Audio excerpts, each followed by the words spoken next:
Ok, faut que je trouve une intro, c'est définitif. Attends, ça commencera comme ça. La première vidéo consistait à vous dire que je n'avais plus cette culture du vide, qu'elle était partie. Que cette vidéo, j'aimerais parler de ce que je rêve de posséder, des auteurs, des éditions, des titres que je souhaiterais posséder dans ma mangatech. Donc c'est parti, là c'est juste vous et moi, on est posés sur un canapé et on rêve tous ensemble de ce qu'on aimerait bien. Mais du coup voilà, ça va me faire plaisir de baver avec vous et de pleurer parce que financièrement, une fois j'avais calculé combien il fallait de sous pour aller dans le manga collect, hein. C'est pour ça que j'ai mon ordinateur, je ne suis pas insolente à ce point. Ma liste d'envie, depuis les 2 mois, elle a doublé, décuplé, triplé. Et vraiment. Et je me suis amusée en cours. Combien il me fallait de sous pour compléter ma liste d'envie. Et je crois qu'on est autour des 6500. Je crois que le titre de la vidéo c'est avez-vous 6500 pour faire rêver une gamine ou pas? C'est parti, parce que là je regarde ça, j'ai déjà envie de tout acheter. C'est horrible. On va partir déjà tranquillement avec Tsukasa Ojo.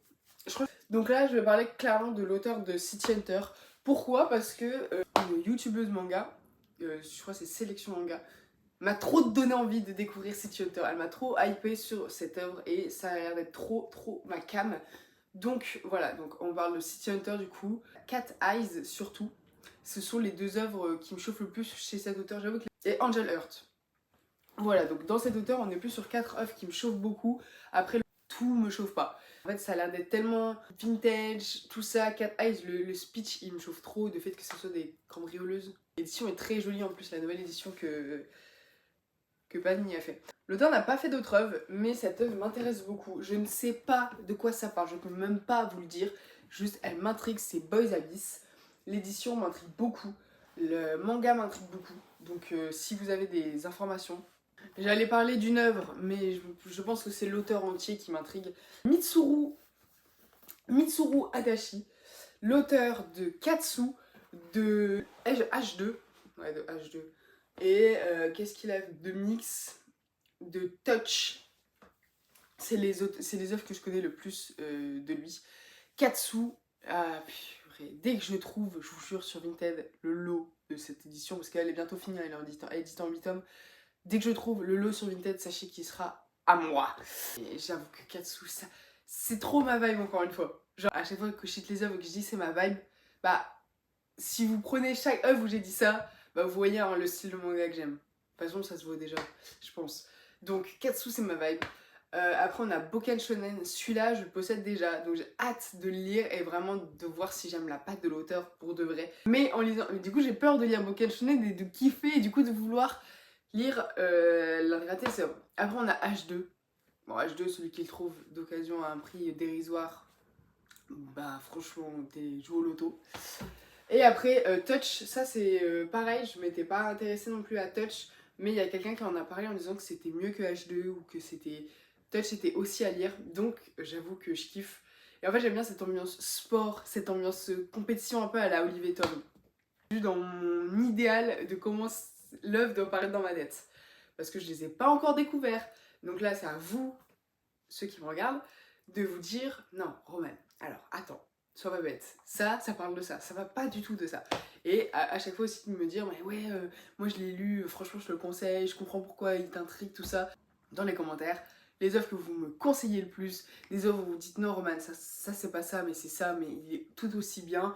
Et des œuvres où vous dites, c'est pas aussi bien que ce que tu penses. Voilà, ça dans les commentaires, j'attends. C'est surtout un échange comme ça que je veux avoir entre vous et moi. Et que surtout vous vous rendez compte ce que j'aime et ce que j'aimerais posséder quoi. Que financièrement, si c'était aussi open que ça, j'aurais ça. Voilà, en gros. Après, Rokanashi Blues, ça je sais que c'est en train d'être édité depuis un certain temps quand même parce que l'édition elle sort pas régulièrement. Et pourtant, et ça me chauffe. Voilà, encore une fois. Est-ce qu'il a fait d'autres œuvres? Mais oui, il a fait Rookie, je suis con. Ah, Masanori Morita. Et il a fait Rokanashi Blues et Rookies. Rokanashi Blues, j'aime beaucoup. Le speech, c'est pas non plus le speech de l'année. Mais en fait, pareil, j'ai encore entendu quelqu'un en parler, forcément. Si t'aimes une œuvre, c'est que t'en as entendu parler quelque part. Et quelqu'un a dit que c'était l'amitié, c'était les copains. C'était les copains, les copains, les copains, les copains. Et il a dit ça, et je me suis dit, ok, ça me bam. Parce que moi, tout ce qui est amitié, je suis dans une... Genre, dans une euphorie quand c'est ami-ami. Ça me... J'étais fan de My Little Pony quand j'étais petite, je sais pourquoi. Parce que j'aime trop l'amitié, j'aime trop... Quand c'est... Limite, c'est kitsch, tu vois, mais l'amitié... C'est dingue. Et avant, je voyais les gens dans les boucles, ils montraient Okonashi Blues. Et j'étais en mode, wow, ouais, c'est un furio, c'est machin. Et en fait, depuis que le mec a dit ça, je me suis dit, mais ouais, en plus, je vois dans quelle façon l'amitié, elle doit être présente.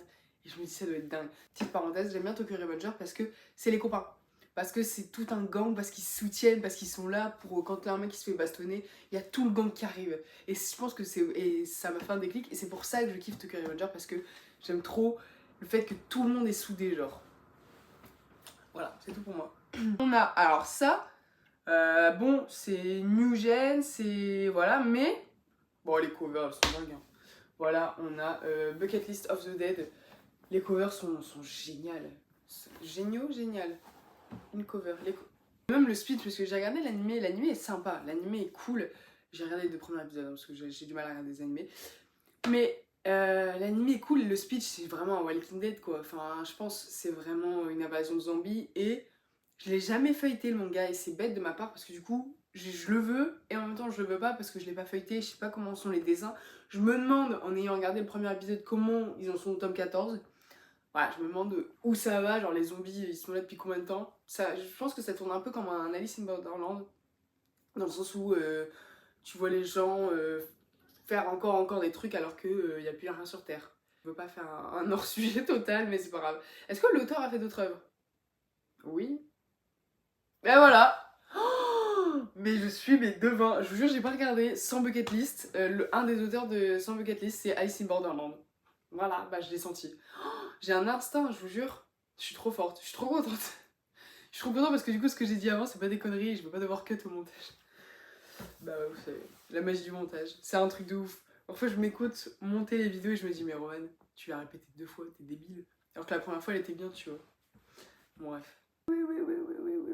Ah là là là. Fujita Kazuhiro. Bon, mon obsession pour cet auteur a déjà un peu commencé alors que je ne le connaissais ni d'Adam ni d'Ève il y a encore un mois. Ah, Karakuri Circus. J'ai dépensé vendu un cœur pour avoir cette intégrale magnifique que je n'ai pas encore lu. J'ai feuilleté le papier, bien sûr, il va de soi. J'ai regardé 20 vidéos concernant Karakuri Circus avant d'en faire l'acquisition, il va de soi. Et tout le monde disait que c'était à lire. Voilà, donc j'espère ne pas le regretter à tous ceux que j'ai regardé les vidéos en lisant ça. Voilà, parce que le jour où je vais m'y attaquer... Pour le moment, j'ai dit que c'était un bon vin dans ma bibliothèque. Et je sais pourquoi, parce que j'ai encore d'autres trucs à lire avant de dire ça. Mais il est là, j'ai hâte de le lire. Et du coup, avant ça, j'étais déjà hypée par Sous Bouteille. Du coup, dans ces œuvres qui me chauffent, on a Crescent Moon, Ghost and Lady et Springald. J'ai vraiment une vue médiocre. Ghost and Lady, c'est en 2 tomes, donc pourquoi pas en faire l'acquisition aussi. Et Springald aussi, c'est en 1 tome. Donc franchement, ces trois œuvres-là, je pense que ça va pas tarder aussi à venir. Et je pense que ça doit être des tomes très intéressants. Parfois, je vais juste dire que j'aime bien les avoir, il n'y a pas d'explication, je veux juste les avoir. Un caprice, vous connaissez. Urasawa. Urasawa, on va en parler vite fait parce qu'il a beaucoup d'œuvres. Toutes ne me bannent pas. Même si j'aimerais toutes les découvrir, il y a des mentions honorables. C'est-à-dire que Monster, pareil, on m'a expliqué le speech il y a pas longtemps, ça m'a chauffé, ça m'a beaucoup chauffé le fait que le médecin doit sauver un tueur là je crois, enfin mais bref. Plutôt aussi me bâme pas mal, parce que c'est court, c'est machin, j'ai déjà loupé pas mal d'occasions sur Vinted où il était à 25€ l'intégrale, je l'ai loupé bêtement. Happy, parce que Happy, c'est mon style, je le sais, je le sens, je le vois. Alors Happy, pareil, j'ai loupé une occasion sur Vinted un jour et depuis je suis matrixée et depuis il n'y a plus jamais eu de lot de cette intégrale et depuis je regrette toutes les larmes de mon corps parce que je crois qu'il était à 80, 90. Bref, c'était le grand luxe et je l'ai pas pris. J'ai longuement hésité et depuis je pense qu'à lui.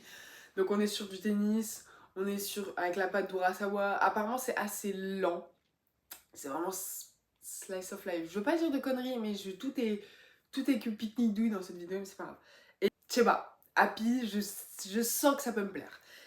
Après, on a Yawara. Déjà, je le vois beaucoup. Déjà, l'édition me chauffe. Ah oui, je parle pas non plus des éditions de comment, à quoi ressemble le manga, mais souvent le manga est pas déconnant, l'édition. Par contre, Yawara, je sais pas du tout de quoi ça parle, mais juste ça me bame pas mal. Et Billy Bat, bon, déjà l'édition est magnifique, je trouve. Et voilà, et Billy Bat, ça me chauffe beaucoup. Bon, est-ce qu'on parle de ça? Est-ce qu'on. Ça, c'est. Je pense que c'est mon. Comment dire? J'arrive pas à exprimer le sentiment que j'ai de vouloir découvrir ce manga. Voilà, parce que c'est dans l'espace, j'aime bien les mangas d'espace. Je suis pas non plus une folle, j'avoue qu'à chaque fois ça me bame de ouf. Et en fait, quand je le lis, je comprends pas tout. Mais la fraternité qu'il y a l'air d'avoir dans ce manga, le déroulement simple et en même temps pas simple des aventures de ces deux frères, je crois, ces deux frères. Je me fourvoie total. Le peu de personnes qui possèdent, ils disent mais les gars, vous vous rendez pas compte que ça, c'est une dinguerie. Ouais, mais 43 tomes, 43 tomes, vous imaginez? Surtout que des trouées d'occasion, je peux vous dire que... Et alors l'intégrale, déjà je l'ai jamais vu, et non, c'est pas explicable. Après on a les liens du sang, mais je pense que je parlais plutôt de l'auteur en soi, de Shujo Oshimi. Il y a pas mal d'œuvres qui me chauffent pas mal, donc on a les liens du sang, Happiness, les fleurs du mal, et dans l'intimité de Marie aussi, j'en ai entendu parler. Shin ne sait pas dire son nom, j'en ai moins entendu parler. Et Welcome Back Alice, ça j'en ai aussi entendu parler. Bref, Shuzo Oshimi, je souhaiterais découvrir, je ne connais rien du tout. Les liens du sang, j'ai déjà feuilleté, je sais que le dessin est assez minimaliste. Mais il y a tellement de gens qui en parlent, je suis désolée, il y a tellement de gens qui en parlent que j'ai envie de découvrir les liens du sang, mais pareil, je me réserve. Là, vous allez dire, mais Roman, c'est ton manga, c'est ton animé préféré, mais tu l'as pas en manga. Oui, écoutez, la fin ne justifie pas les moyens. Full Metal Alchemist est mon animé préféré. Et j'avoue que cette perfect de Full Metal Alchemist est magnifique. Et je pense que je trouverai facilement un lot sur Vinted parce que beaucoup les revendent en ce moment. Attendez, je vais me moucher, ça urge. Je fais une petite pause. Où en étions-nous? Attends, mais je suis pas du tout cadré pareil. On dirait que ça ira, hein, on ferait genre. On part sur les œuvres de Takashi Murakami. J'en possède déjà une que je n'ai pas encore découverte. Il y en a 4. Les 4 ont l'air tout aussi bien les unes que les autres parce qu'à chaque fois que tu demandes qui préfère quoi, tout le monde en a une différente. Donc à mon avis, il faut lire les 4 pour se faire son propre avis. Voilà. J'ai pas envie de dire que j'ai envie de découvrir ces œuvres. Il en va de soi. Yona, princesse de l'aube. Ça, c'est un point d'interrogation pour moi. Je ne sais pas s'il y a de l'amour, s'il y a de la guerre, s'il y a de la bataille, s'il y a de la politique, s'il y a de la machin, si les dessins sont beaux. Je n'en sais rien. Cette œuvre est un point d'interrogation. Il y a 41 tomes. Je sais pas quand ça va se terminer. Je le vois jamais nulle part. Sur Vinted, c'est impossible d'avoir un lot de Yona. Impossible. Ou alors c'est à des prix mais de folie furieuse. Yona. Juste Yona, j'ai envie de dire. Après, on a Les Enfants de la Mer. Bah alors ça, bon. En vrai, ces œuvres entièrement, c'est Daisuke Igarashi. Genre Petite Forêt qui est sortie. Je l'ai feuilleté, je suis désolée, les dessins ils sont bizarres. Par contre, Les Enfants de la Mer, magnifique. Et c'est justement grâce aux Enfants de la Mer que je me suis intéressée à l'auteur. C'est très joli, ça m'a l'air tellement beau, ça a l'air tellement bucolique. Je sais pas, magnifique. Et après, on a Désigne qui est souvent sur Vinted, je le trouve assez régulièrement. Et surtout que la série n'est pas finie. Quand sortira la suite, c'est vraiment un gros point d'interrogation ça. Alors ça, attention, bac plus 10 pour le prononcer. Anashi Panashi. Patati patata. Il est trop marrant, non? Anashi Panashi Patati patata. Ça m'a l'air chouette, de ouf, on dirait. Belle et Sébastien en remake, je sais pas comment expliquer. Ah, alors ça, j'en entends jamais parler et ça a l'air d'être tellement beau. Vous attendez quoi pour en faire l'acquisition à ma place? Que, à part moi, non. Les Enfants de la Baleine. Les covers sont magnifiques. Ça a l'air d'être d'une douceur et en même temps tellement dur. Et l'auteur n'a pas fait beaucoup d'œuvres, il a fait full set, pour ceux qui connaissent. Attends, ça parle de quoi? Ça a l'air d'être incroyable les gars. Peut-être que là je vous fais découvrir une œuvre. C'est, on dirait Dune. Dans l'idée, parce que c'est dans un désert. Mais mec, ça m'a trop donné envie là. Muneyuki Kaneshiro. Donc c'est l'auteur de Blue Lock, de Jagan et de On l'a fait. Alors dans tout ça, le titre qui me chauffe le plus, c'est On l'a fait et Jagan. Jagan, j'avoue que on en a beaucoup parlé. Jagan, c'est comme S Paradise pour moi, les deux, je sais pas, les deux vont ensemble. Il y a des titres comme ça qui ont, je sais pas, tu penses à l'un, tu penses tout de suite à l'autre.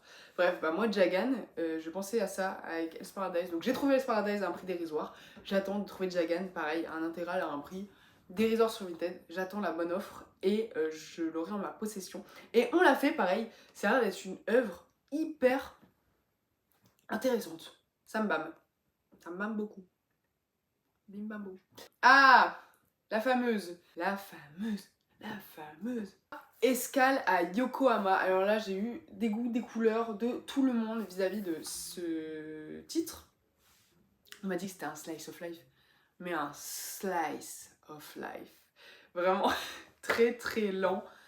Est-ce que finalement ça me parlerait pas? Est-ce que finalement j'aimerais pas? Je sais pas, est-ce que c'est vraiment très très lent ou est-ce que ça va ou est-ce que c'est parce que les gens sont en manque d'action?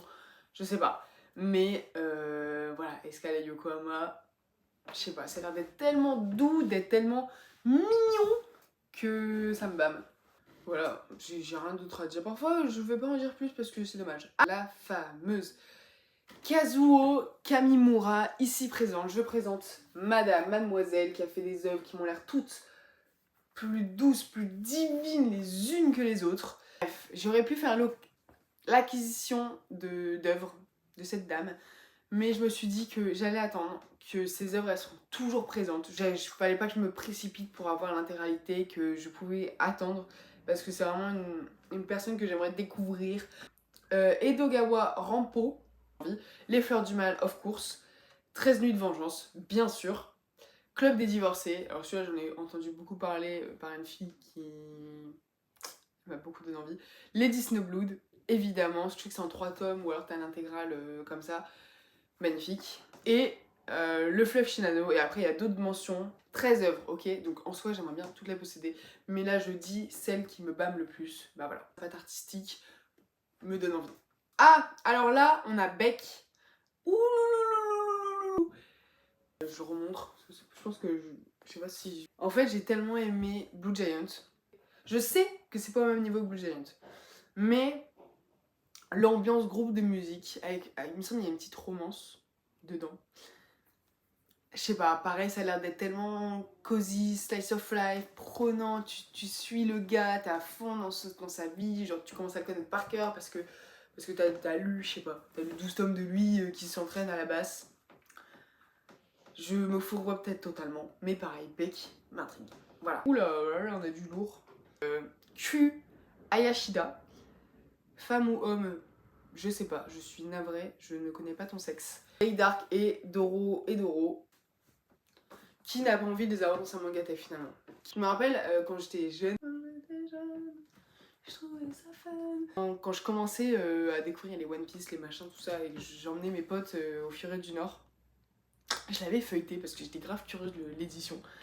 Et je crois que même les derniers tomes n'étaient pas encore sortis. Hein. Je l'avais feuilleté, je me dis, mais c'est quoi ce truc? Genre, c'était noir, c'était saturé, c'était brouillon, c'était cafouin. J'ai fait un mélange entre cafouillage et chafouin. Et Die Dark aussi, on m'en vend du bien. L'édition est chouette, elle est vraiment cool qu'ils aient pensé à ça, même si elle est coûteuse.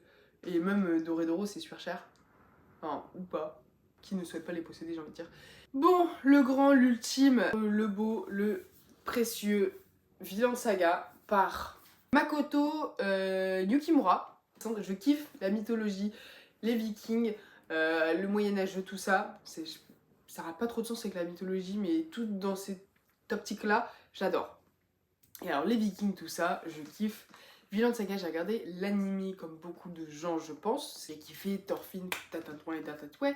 J'ai kiffé. Et j'avoue qu'un manga, il doit être dingue. Voilà, parce qu'il doit y avoir une pulsion en manga, il doit y avoir un truc de vouloir tourner la page dès que t'as découvert la page. Voilà, ça doit être tellement bien, ça doit être tellement prenant. que j'avoue que le découvrir en manga me chaufferait de fou. Peu, pas beaucoup, rarement sur Vinted. Parce que j'ai déjà dépensé tous mes sous Vinted. Ils savent pas, j'ai un Vinted et j'ai mis des trucs dessus, j'ai mis pas mal de romans. Voilà. Je sais que je parlerai aussi de romans sur cette chaîne. Je fais une petite aparté. Je parlerai aussi de romans sur cette chaîne, je ferai des vidéos consacrées aux romans. J'essaye de varier plusieurs et tout. Là, je suis plus dans une era manga, c'est pour ça. Et je pense que ça se verra sur cette chaîne. Et quand je reprendrai plus les romans, je parlerai de romans. Mais ne vous inquiétez pas, dans les bookhauls, dans les revues, il y aura des romans, selon mes achats, selon mes lectures. Et je dédierai aussi des vidéos aux romans, bien sûr. Il en va de soi. Pour ceux que ça intéresse. Alors après, on a Atsushi Kaneko. Beaucoup doivent le connaître, beaucoup en parlent. Moi aussi, j'aimerais à tout prix le lire. On commence par Atomic, qui est un one-shot que, bon, je sais pas, la fille, le style du truc, on dirait une affiche vintage que tu trouves dans un pub. J'adore. Soil, elle est incroyable. Bambi, elle a l'air dingue. Search and Destroy, ça a l'air dingue aussi. Et Evol, bien sûr. Il y a aussi Wait Moon, bref, l'intégralité de ces œuvres ont l'air folles. Bon, on en parle tellement aussi que ça donne encore plus envie de découvrir cette œuvre. C'est terrible en fait parce qu'il y a des œuvres où t'as l'impression de les connaître tellement t'entends les gens en parler et en même temps tu sais rien de ces œuvres. Bah, c'est exactement quand je vois le catalogue de Atsushi Kaneko, ça me fait exactement ce sentiment là. Et ça n'empêche que malheureusement l'intégralité de ces œuvres ont un coût et que pour moi il faut tous les posséder, attendre de pouvoir les acheter toutes une par une, bref. Ça se fera petit à petit, c'est pareil, il faut pas vouloir être trop pressé. Même si le problème c'est que ça te met une pression parce que tu sais que les mangas ne sont plus beaucoup édités, deviennent rares. Donc si plus tard tu voudrais te faire la collection, si tu veux pas dépenser 50 € par tome, bah t'as envie de les acheter maintenant, mais du coup il y a d'autres trucs que t'as envie d'acheter, bref. C'est assez compliqué je trouve, ça te met une légère pression en tant que collectionneur qui est chiante, très très chiante en fait. D'un coup t'aimerais être millionnaire en fait et pouvoir t'acheter tous les mangas que t'aimerais découvrir et tu les as et puis t'es tranquille. Et c'est un peu mon problème, c'est que j'ai envie d'acheter tellement de trucs que ça me saoule. Carrément, j'ai mon passe culture et j'ai envie de tellement de trucs que j'arrive même pas à le dépenser parce que j'ai peur de le dépenser là-dedans alors qu'en fait, j'aurais aimé acheter ça à la place, tu vois. C'est con, hein, c'est vraiment débile, je trouve, mais voilà, c'est ça. Et après, Atsushi Kaneko, j'ai aussi une petite réticence parce il a une patte graphique assez chelou. On va pas se mentir, j'ai feuilleté Bambi, c'est chelou. Ah voilà, donc on a l'auteur du Samouraï Bambou, de Ping Pong, de Sunny, de Amer Béton, de Number 5. Bien sûr, vous l'avez reconnu, Taiyo Matsumoto. Lui c'est pareil, on en entend tellement parler. En même temps c'est si cher et t'as envie de tous les avoir en même temps, je sais pas, c'est... Mais l'œuvre que je vous souhaiterais le plus compléter, avoir, c'est Amer Béton et Number 5. Je sais pas, elle me chauffe. Et Gojo Monster aussi. Et après, bien sûr, il en va de soi de Sunny et le Samouraï Bambou. Et bien sûr, Ping Pong aussi. Beaucoup en ont parlé. C'est dingue l'effet que les gens ont à la prononciation de Ping Pong, que du coup, t'as envie de savoir pourquoi. C'est pareil, un mangaka que je pense qu'il faut posséder en intégralité, qu'il faut avoir ses œuvres, il faut vraiment découvrir en intégralité, malgré sa patte graphique assez spéciale. Voilà, ça fait partie pareil des auteurs que j'aimerais bien compléter petit à petit, mais pareil c'est un coût monstrueux. Voilà. Est-ce que ça sert vraiment à quelque chose de parler d'Inyo Asano, malgré le fait que bien évidemment pareil c'est un auteur où pour moi il faut avoir l'intégralité de ses œuvres. On a bien sûr Dead Demon Destruction, un vrai kiff de prononcer ce titre, Bonnie Poon Poon évidemment, et après tous ces one shots qui ont l'air tous plus pertinents les uns que les autres, certains moins quand même. Mais bon, pour moi, Inyo Asano, pareil, c'est à découvrir entièrement. Voilà, pareil, financièrement, ça suit pas. Au fur et à mesure, faut pas être trop pressé, même si t'as envie, forcément, tu vois. Tout le monde est fan, archi fan, plus que fan de cette édition de Ikuru no Go. En plus, je l'ai vue en vrai, elle est incroyable. Moi, je pensais au début, quand je voyais chez les gens, je me disais, putain, elle est trop belle, les couleurs pastel comme ça, hyper bien gérée, trop chouette. Et en fait, non, elle est cartonnée. Elle est cartonnée. Avec un petit... J'ai su le nom, en plus je me dis je vais le retenir, ça marque vraiment de savoir le nom d'un truc pareil. Le petit fil là, le petit marque-page intégré, et même de quoi ça parle, ça me parle. Donc, voilà. Mais pareil, il faut débourser 200 balles quoi. Et 200 balles pour 20 tomes. C'est dur, c'est dur. on va en parler parce que forcément tout le monde souhaite le posséder. Bien entendu, si c'est Osamu Tezuka, Dororo, c'est l'œuvre même avant, sans même savoir qui était Osamu Tezuka, Dororo, j'avais envie de le lire. Je me rappelle, en même temps que Doro et Doro, justement. Justement, les deux me perturbaient parce qu'ils avaient le même prénom mais ils se ressemblaient pas du tout. Et je faisais souvent pas la diff entre les deux. On a les trois Adolphes, qui m'intriguent énormément. La vie de Bouddha, qui m'intrigue aussi beaucoup, beaucoup, beaucoup. Et il y a tellement d'œuvres, frère. Non mais mec, c'est hallucinant tout ce qu'il a fait. Évidemment, Astro Boy, voilà, découvrir une de ses œuvres les plus pertinentes vis-à-vis d'Astro Boy. Debout l'humanité, qui m'a l'air pas mal aussi. Et Zero Man. Voilà. Ah, et La femme insecte aussi. Je l'avais vu et il m'avait plu. Mais en réalité, l'intégralité de ses œuvres, celui qui possède l'intégralité de Osamu Tezuka, je lève mon chapeau. Parce qu'il y en a beaucoup et qu'à mon avis, elles doivent pas être toutes très pertinentes, je pense. Voilà. Je pense pas qu'elles doivent être toutes folles, mais c'est quand même un auteur à découvrir. Un auteur pour moi qu'il faut lire. Et que je dis ça alors que c'est pas mon cas, mais je pense. Lui, je vais pas tarder à avoir sa collection complète. Mais pour le moment, on s'emballe pas. Et on va parler de Shinzo Keigo. Je suis tombée fan de cet auteur. Et je suis très très contente de l'avoir découvert. Et j'ai hâte de le découvrir encore un peu plus, tu vois. Akira Yasumi, je possède son tome 1 et avec grand plaisir, j'irai bientôt acheter la suite. Mauvaise Herbe aussi, qui m'a l'air très très chouette. J'ai hâte d'avoir son catalogue entier. Ça va venir, c'est chouette, c'est cool. Keigo Shinzo, c'est bon, c'est du bon. C'est du simple, c'est du efficace, c'est du à découvrir. Voilà, j'en reparlerai, je vous dis, je ferai des petites revues comme ça, comme si.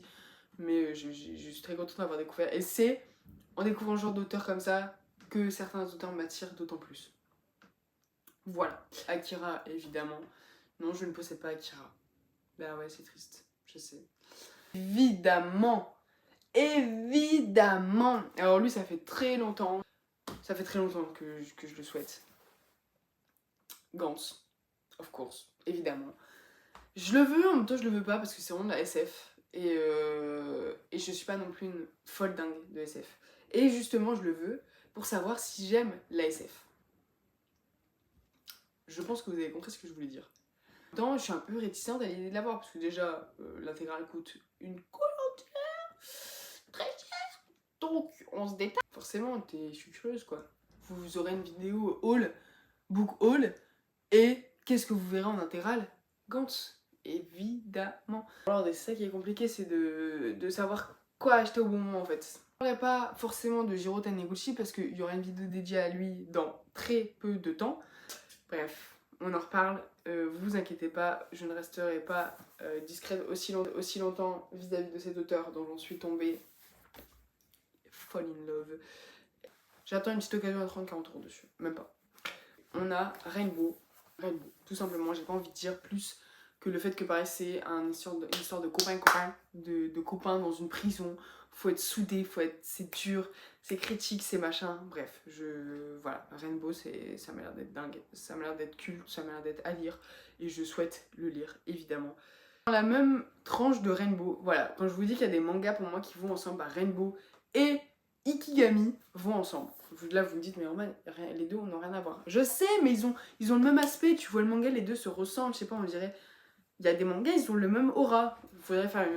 J'ai envie de faire une vidéo là-dessus en expliquant que, je sais pas, Berserk Vagabond par exemple, tu vois, c'est débile, mais c'est vrai. Sans lire. Yuki Urushibasha. Yuki Urushibara. Donc, l'auteur de Mushishi, Flow et de Underwater. Les trois m'ont l'air excellents. Voilà, ces trois œuvres, je sais pas pourquoi je vous montre. Les trois œuvres ont l'air excellentes. Mushishi, je sais pas, rien que le titre me parle. Flow aussi, c'est en 3 tomes et j'ai déjà vu pas mal sur Vintage, j'attends le déluge pour le prendre. Et Underwater, pareil, ça a l'air chouette, tu vois, le gars se noie comme ça. Je sais pas, l'aspect créatif de la jaquette me donne envie de le lire, c'est tout. Et bref, cet auteur a l'air très très cool et j'aimerais bien le découvrir. Ça pareil, mais cet auteur il se revend à des 1000 et des 100 et des 2000 et des 3000. Hiroshi Hirata, l'auteur de beaucoup d'œuvres de samouraï. Ça c'est vraiment un auteur de samouraï qui me bâme énormément parce que j'aime bien l'ambiance samouraï dans les mangas. Donc on a L'argent du déshonneur qui est son œuvre la plus connue et la plus accessible. Satsuma aussi, que vous pouvez trouver sur Vinted si vous avez 90€ à dépenser pour 6 tomes. Il se trouve encore sur Vinted, comparé à certaines choses qui se trouvent plus du tout. Bref, c'est un auteur qui, si vous souhaitez en faire l'acquisition de l'intégrale, bah j'espère que vous êtes prêts à débourser beaucoup. J'ai une crampe à l'estomac, j'ai dit. Inuyasha, Inuyasha, Inuyasha. Je souhaite lire Inuyasha par Rumiko Takahashi. J'ai appris que c'était une femme depuis il y a pas longtemps. J'attendrai une réédition. Inuyasha mérite une belle édition parce que là c'est sa vieille édition. Dès que tu la vois en occasion, tout est jauni, tout est pas beau et tout a un prix fou. Et je suis désolée, Inuyasha mérite une chouette perfecte. Ou alors une double à la limite avec une jolie fresque. Je sais pas, il mérite quelque chose de mieux. Et j'ai hâte que quelqu'un prenne les mains vis-à-vis de cette œuvre et nous dise oui, je vais vous sortir un chouette truc pour que les gens découvrent Inuyasha au même auteur que Ranma 1, au même titre que Ranma 1,5 dans cette très belle édition. J'adore cette édition de chez Glénat, je la trouve hyper satisfaisante, hyper parfaite, hyper clean en fait. Et au même titre que Maison Ikoku. Voilà, Maison Ikoku, pareil, c'est une œuvre qui me parle de toute façon. Rumiko Takahashi, je souhaite posséder l'intégralité de ses œuvres. Ensuite, Gun, au même titre que Gantz. Voilà, Gun et Gantz pour moi ont la même aura. Bah Gun, pareil, j'aimerais bien découvrir. En fait, j'ai souhaité Gun à partir du moment où j'ai su que c'était l'inspiration pour Alita, le film. Et depuis, je le veux encore plus. Donc Gun, les 9 premiers tomes. Celui-là, il est trouvable. Celui-là, franchement, je sais pas ce que j'attends pour le posséder. Le déluge, encore une fois. Bref, voilà, Gun Last Order, Gun Mars Chronicle, Gun Hauser Story. Voilà, l'intégralité de Gun est à faire, est à découvrir, je pense. Je pense que je vais adorer cette vidéo de juste moi qui parle pendant 30 minutes comme une zinzine d'œuvres qu'elle ne possède pas et pour qui il faudrait qu'elle dépense 6 000 €. C'est pas grave. Ah, on arrive à la fin. Les gars, on arrive à la fin. Ça, c'est évident. Je pense que tout bon lecteurs de manga doivent lire Nana. Je dis ça alors que je ne fais pas partie de ces gens. Je n'ai pas lu Nana et c'est justement ma curiosité qui me pousse. Toute personne doit lire Nana. Il en va de soi, c'est clair, c'est net, c'est précis. J'ai pas tergiversé dessus, j'aimerais beaucoup connaître cette histoire. On en a fini. J'ai fait le tour, je pense. J'ai dit le principal. Donc voilà, je pense que j'ai loupé quelques œuvres. Cornelius, l'édition Cornelius, forcément. M'intrigue beaucoup, il y a tellement de gens qui en parlent. Bref, Cornelius, Le Lézard Noir, chez Meian, il y a d'autres, Casterman évidemment. Bref, en soi, tu pourrais passer des heures à citer le nombre d'œuvres que tu aimerais découvrir. J'ai cité les plus importantes, je me doute que j'en ai loupé, je me doute qu'en commentaire vous allez me dire Roman, il y a aussi cet auteur-là, Roman, il y a aussi machin, voilà. J'attends de vous un échange, juste des gens qui kiffent et qui parlent de manga, qui rêvent, qui bavent dessus. Et voilà, ça m'a fait plaisir de juste parler pendant je sais pas combien de temps de ça et de ce que je kiffe et de ce que j'aimerais beaucoup. Et pareil, c'est encore un énorme caprice de pas être satisfait de sa mangatech et de se dire mais en fait elle est nulle parce qu'il y a encore tout, il manque encore tout ça. C'est débile d'avoir ces pensées là et pourtant pour le moment je ne suis pas encore satisfaite. Et c'est juste psychologique, hein, c'est sûr. Et ça peut être une éternelle insatisfaite, mais ça c'est pas grave. Je pense que plus j'ai parlé, plus ma voix est partie en déroute. Trop parler, je deviens fou. Bref, d'énormes bisous. On se retrouve bientôt